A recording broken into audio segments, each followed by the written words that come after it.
Hi mummies and daddies. I've had a lot of requests about how we at Falcon deal with tantrums. First thing you have to realize is that tantrums are a form of communication. So if you have a child that's having a tantrum, they are trying to tell you something. Different children will have different reasons at different ages for tantruming. A 1-year-old will have different reasons to a 4-year-old. So being aware of what that is very important. And that takes a little bit of a detective. Second of all, to make sure that you are giving the child your expectations.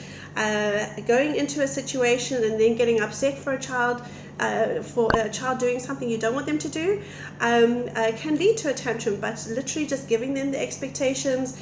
Iftars is coming up in half an hour. I'm going to need you to pack away your toys because we're all going to sit down for our iftar meal in half an hour is a really good idea for an expectation. Giving them another limit at 15. We've got 15 minutes until you have to pack up. You've now got 5 minutes until you've got to pack up. Are you ready? Okay, we're going to have a race to see who can be the winner to choose the cutlery, for example. That's going to go onto our dinner table. That is the sort of thing that you can do to help stop a tantrum, giving them the expectation beforehand. Being aware that once a child does start a tantrum, it is an emotion that they just have to go through. It's a little bit like a tunnel. There's no exits in the middle of the tunnel. You have to start and get through the entire tantrum just to help the child to be emotionally supported throughout the tantrum.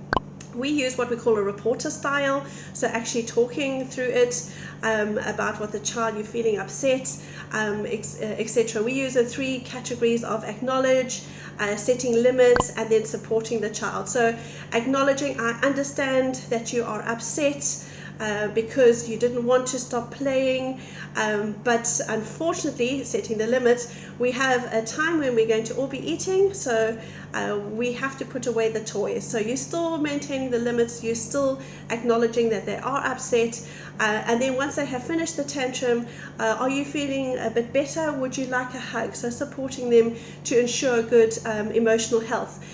Be very careful about saying things like stop whining, stop crying, there's nothing wrong, because to the child there definitely is something wrong. You have to be the rock, you have to be the supporter all the way through, and you have to make sure that your emotional level is strong and steady. So those are our tips for helping a child get through tantrums. We hope that you're able to use them at your home as well. Stay healthy, stay safe.